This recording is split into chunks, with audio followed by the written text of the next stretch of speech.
La semana anterior generamos información e hicimos un comentario desde nuestra humilde posición de periodistas respecto de lo que pasó en la Asamblea Nacional al resolver un tema realmente complejo, porque lo que ocurrió en la Asamblea no es un tema menor. En la Asamblea no se dieron cuenta que al aprobar la ley del adulto mayor, amigos y amigas, derogaron dos leyes en materia económica. Insisto, no es un tema menor, hay que ponerle mucho ojo a eso. Estas dos leyes fueron la Ley Orgánica de Incentivos a la Producción y Prevención del Fraude Fiscal, publicada en el Registro Oficial el lunes 29 de diciembre del 2014,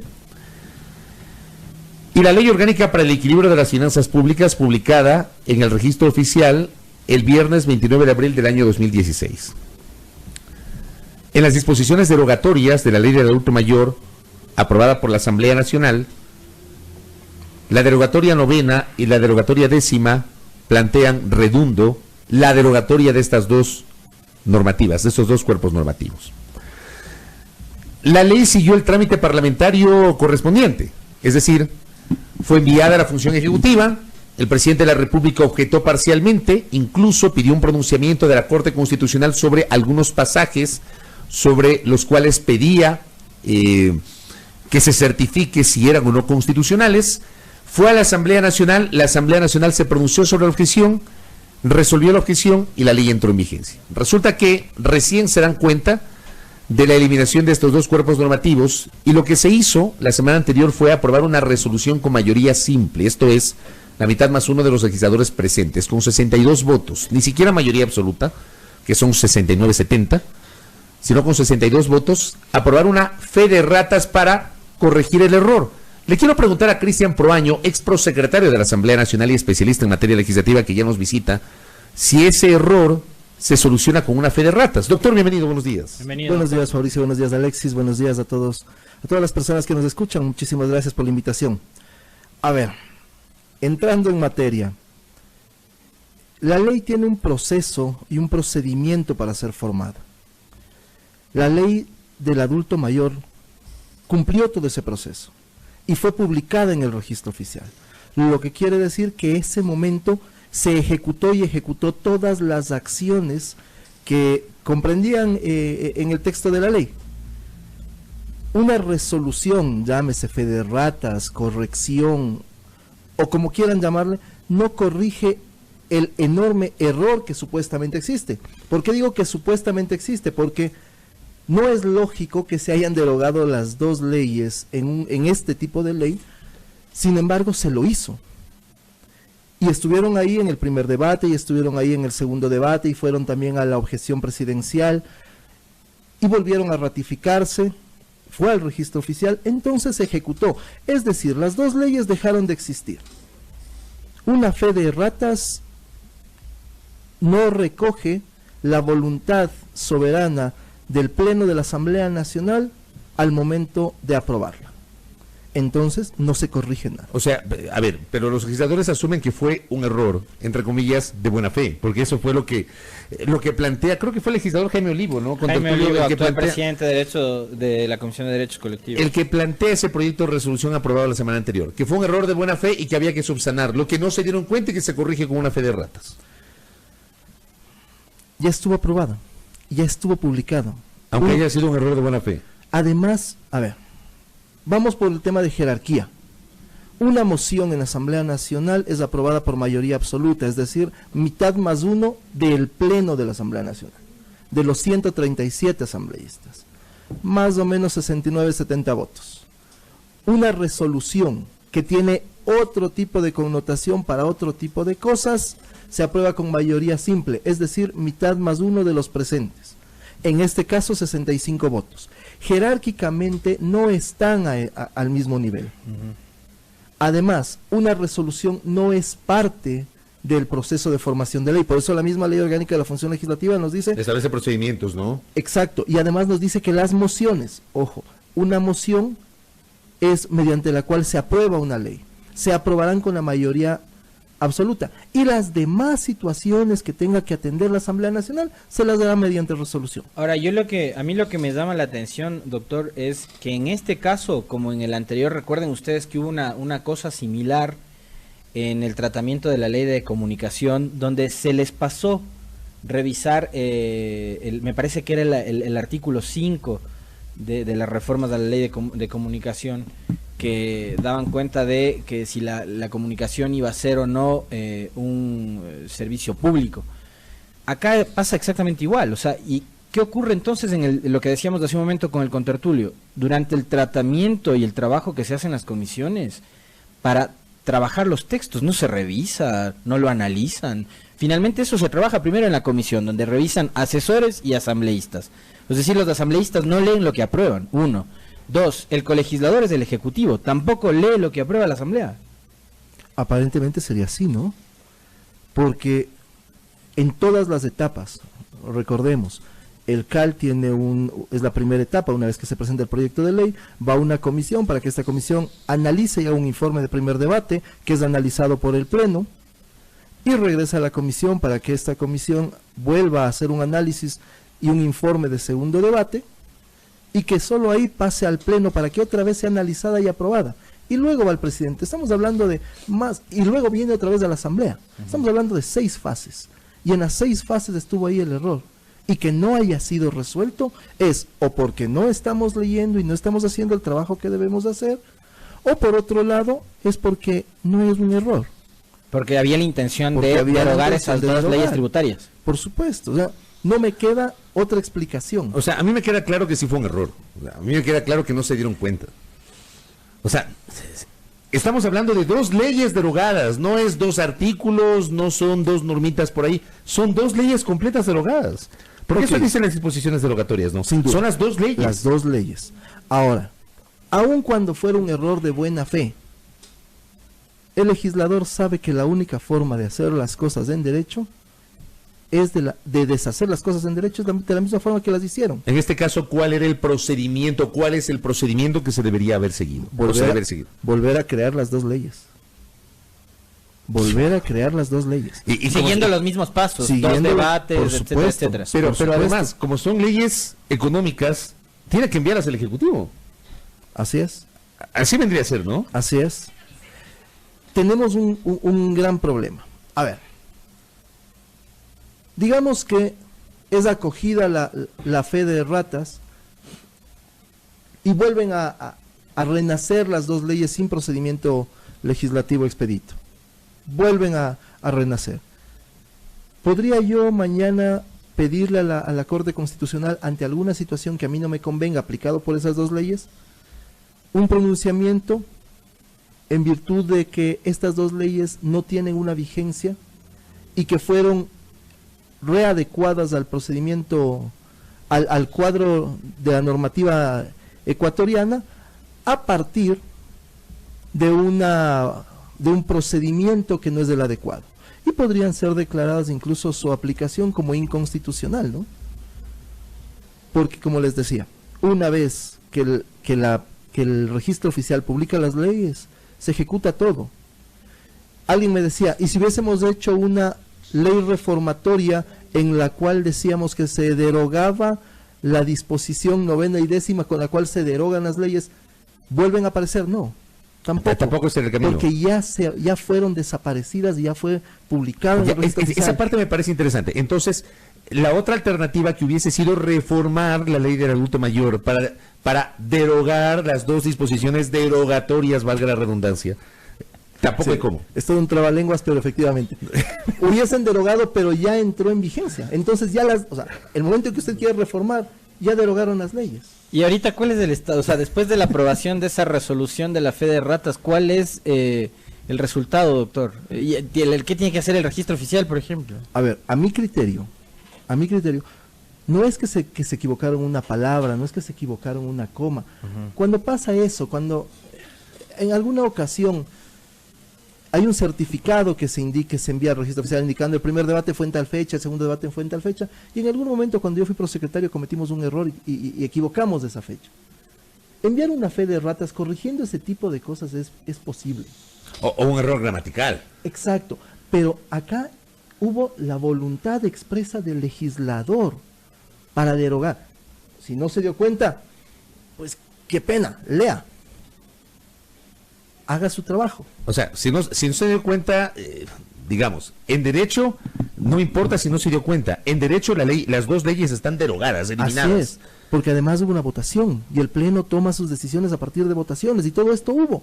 Oiga, Doc, pero yo ahí me siento a pensar sobre ¿para qué están los asesores jurídicos? No solo los jurídicos, los asesores en general. En general, ¿para qué están? O sea, porque digo, a los asambleístas, por último, sabemos que entre esos 137 hay de todo, ¿no? Hay de los muy buenos y también hay de los malos, re malos, pero los asesores, sobre todo los jurídicos, tienen que estar pendientes de todo el trabajo que se hace. Nadie se da cuenta. Y tenemos en cuenta que la comisión como tal tiene un secretario, un prosecretario y un asesor adicional, que su trabajo es precisamente revisar este tipo de cosas. Entonces, alegar un error por más que haya sido de buena fe, no es justificación para romper la institucionalidad del procedimiento legislativo al crear leyes, porque estamos cambiando toda la esencia del procedimiento legislativo. Usted me preguntaba, querido Alexis, ¿cuál es la situación actual? A mi criterio, igual. A mi criterio, si las cosas quieren hacerlas en derecho, la fe de ratas no surte efecto. O sea, tiene que seguir en vigencia la ley como la tal, aprobación, porque es una derogatoria. Y como les decía, en silogismos y en lógica ya fue derogada, las leyes ya fue ejecutada esa derogatoria, incluso derogar un proyecto reformatorio que derogue esas dos disposiciones derogatorias, no les vuelve a la vida las dos leyes, las mantiene. Ahora, me llamaba la atención porque vi el debate, vi algunas cosas del debate una vez que ya culminó, aprovechando que los videos están en la red, y leía los mensajes de mucha gente, y claro, y se la toman contra la Secretaría General, ¿no? Pero el secretario general de la Asamblea es un fedatario de la voluntad propia de los asambleístas. Él no puede intervenir en el fondo. A lo mucho podrá asesorar en algún tema, pero quien toma las decisiones es el Pleno, y la Secretaría General lo que hace es dar fe de ese acto y de los textos, porque aquí es un tema muy particular. La Secretaría General no reforma los textos una vez aprobados. No puede mover ni una coma. No puede mover ni una sola coma. La Secretaría o el secretario o secretaria certifican lo que se aprobó en el Pleno de la Asamblea. Aprobó. Y si vamos al procedimiento, cómo lo trabajamos, una vez, o mejor dicho, previo a la votación final de un texto de ley, el secretario general recibe el texto definitivo y es trasladado a todos los asambleístas para que ellos digan, ok, sobre este texto, tal cual me enviaron, voy a votar. Y ahora que estamos conversando con Tertulio, con un especialista y conocedor de la materia y la técnica legislativa, yo creo que vale la pena preguntarle, ¿es válido lo actuado en las dos comisiones especializadas de trabajadores y de educación? La una que el mismo 14 de mayo eligió a Vicente Tayano como presidente, y la otra que días después se autoconvoca debido a la falta de convocatoria de la coordinadora para elegir a Jimmy Candel y Teresa Benavides como presidente y vicepresidente, después que el CAL en una sesión domingo final de feriado resuelva desconocer la elección de estas autoridades en comisiones. ¿Eso es procedente? ¿El CAL tiene atribuciones y facultades para eso? A ver, yo ahí tengo una lectura. Lo que pasó en la Comisión de Educación puede tener cierta mala formulación en el origen, porque no existe la autoconvocatoria de las comisiones, por más que la coordinadora o el coordinador no haya convocado, no existe la posibilidad de autoconvocatoria. La ley no lo dice. La ley no lo dice. Entonces, son distintas las situaciones. Más, en la Comisión de los Trabajadores sí hay una convocatoria de la asambleísta María José Carrión, que era la coordinadora. Claro, el mismo día, a las 9 de la noche, llegan 7 asambleístas con una convocatoria vigente. No estaba la coordinadora. No creo que se deba dejar abierta la suerte de de que la institucionalidad democrática de la Asamblea y sus comisiones como órganos sean de nombres más que de institución, y tomaron como referencia el tema de las sustituciones inmediatas y coordinó para instalar la sesión el primer asambleísta de la lista, eligiendo a Vicente Tayano como el presidente. A mi criterio, esa elección fue válida. La de Jimmy Candel en educación me atrevería a decir que tenía un error de origen. Entonces, ¿Qué es la autoconvocatoria? ¿Qué es la autoconvocatoria? En cambio, en la otra... Sí hubo convocatoria. Hubo convocatoria, que luego, cuando ya estaba posesionada la comisión, cuando ya estaban tratando, reciben un correo electrónico de la coordinadora diciendo, suspendo la convocatoria. No suspendo la sesión, ojo, acuérdense que para que se suspenda la sesión tiene que haber iniciado.